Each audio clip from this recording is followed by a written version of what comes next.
listening to the Naked Bible Podcast. To support this podcast, go to www.nakedbibleblog.com. Welcome back to the Naked Bible Podcast.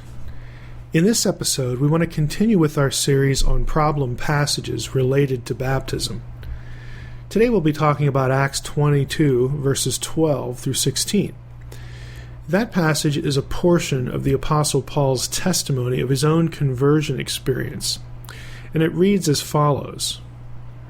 And one Ananias, a devout man according to the law, well spoken of by all the Jews who lived there, came to me, and standing by me said to me, Brother Saul, receive your sight. And at that very hour I received my sight and saw him. And he said, The God of our fathers appointed you to know his will, to see the righteous one, and to hear a voice from his mouth. For you will be a witness for him to everyone of what you have seen and heard. And now why do you wait? Rise and be baptized, and wash away your sins, calling on his name. Now, there are a few things to observe about this passage. There's a verbal sequence going on in here. We have rise, be baptized, followed by wash away, and call on. Now the question is, what's the relationship of these actions to one another? That's important for interpretation. What we have in the first one is a Greek participle. It's an aorist active participle. Then we have two verbs that are also aorist tense. They're imperatives, they're commands. And then we have, bookending those two verbs, another participle, also aorist, and this one is in the middle voice. Now, if you don't know Greek, all of that is meaningless. But I think I can explain the significance of the succession quickly and easily. There are two issues to think about and to understand. First, what do the terms mean that I just used? Aorist tense, active voice, middle voice. What does all that mean? Second, what's the relationship between these actions, two participles and two verbs, the verbs sandwiched between the participles, when it comes to Greek grammar? Now don't get scared. This really is explainable. Let's take the first item, the terminology. In Greek, the aorist tense simply captures an action at a point in time, as opposed to describing an action that is ongoing. There are three grammatical voices in Greek: active, middle, and passive. Now the term voice is a grammatical one used to describe the relationship of a verb's action to its subject and object. The active voice simply describes the subject doing the action of the verb. To illustrate, I would say something like, the doctor, that's the subject, injected the patient with the vaccine. The doctor's the one doing the injecting. That's an active voice. The passive voice means that the action was done to the subject by an outside thing or force or person. Again, to illustrate, using the same example, we'd say, the doctor, there's our subject, was injected with the vaccine by whoever, by someone either seen or unseen in whatever we happen to be reading. The middle voice also has the subject doing an action like the active, but it describes doing an action where the action affects the subject itself in some way, or is related to some self-benefit or self-relationship for the subject. To illustrate, using the same example, we would say, the doctor injected himself with the vaccine. So there the subject does the action, but the action sort of springs back upon the subject or affects the subject in some way. Now the verb forms in question in Acts 22:16 are predominantly middle voice. The subject is doing the action with respect to himself in some way. That'll be important. But before we get to why it's important, we need to move on to the second thing to think about. And that is the time of participles in meaning and translation in relationship to normal verbs. Now, Dan Wallace, who's a noted Greek grammarian, in his book Greek Grammar Beyond the Basics, has this to say, quote, "The aorist participle, for example, usually denotes antecedent time to that of the controlling verb. But if the main verb is also aorist, this participle may indicate contemporaneous time." Unquote. Now, to unpack that, we have aorist participles, and what Wallace is saying, well, that usually denotes a time before the action of the verbs that it's associated with. But, he says, if the main verb is also aorist, all these actions could be happening at the same time.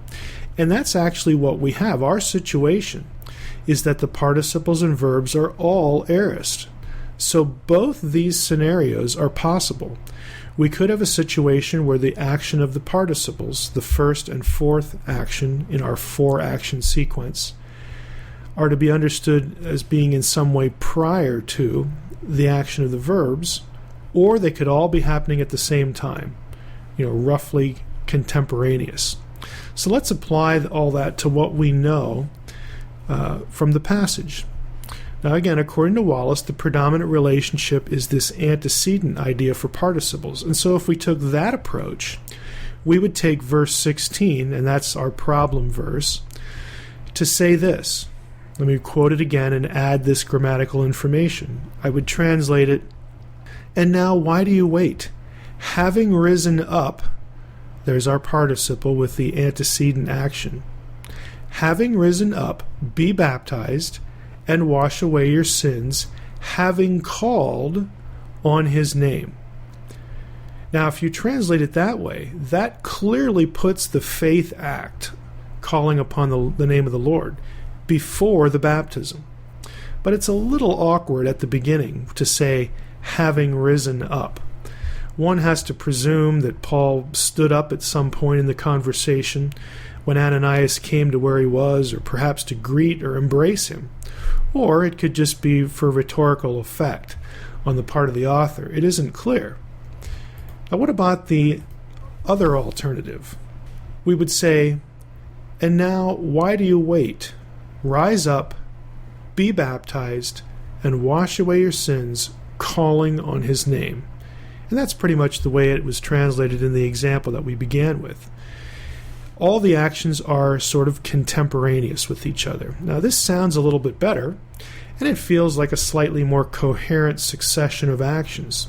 But it still leaves us wondering if the water was washing the sins away.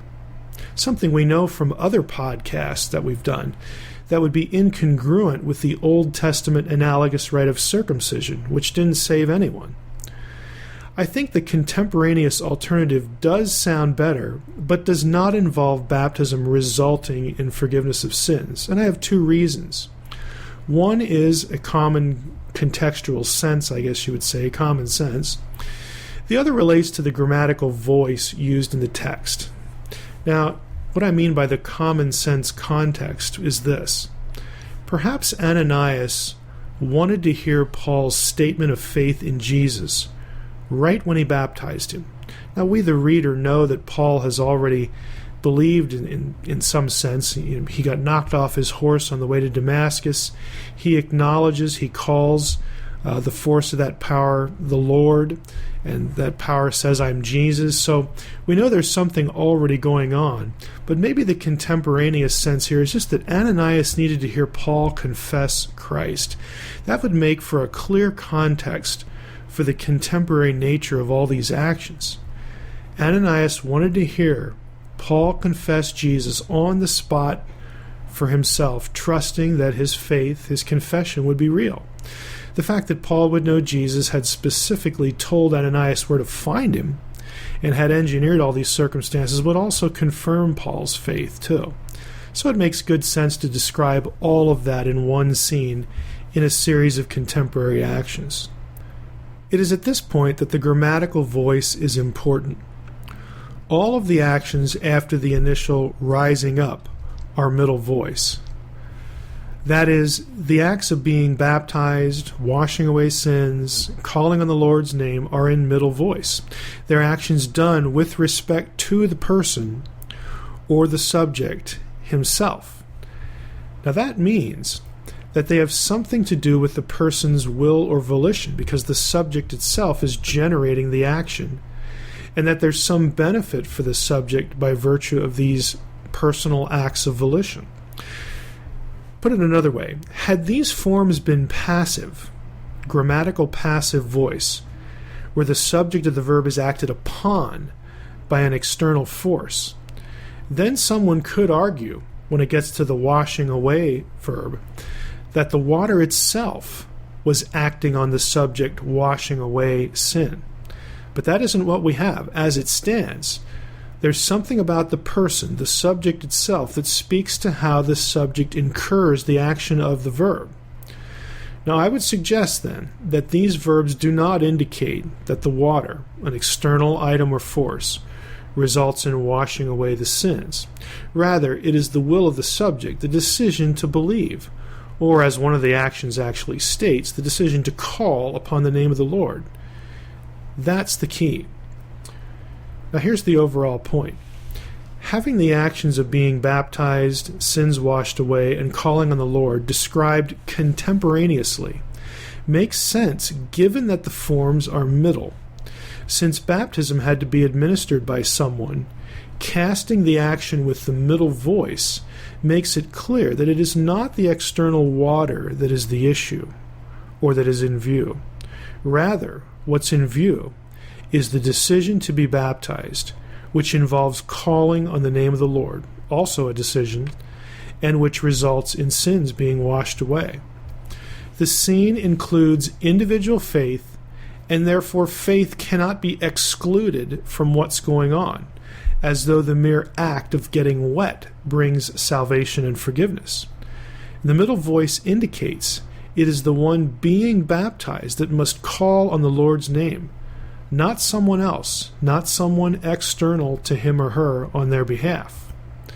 So therefore the grammar helps explicate the passage and shows its theology to be consistent with the view we've talked about in previous episodes of the podcast.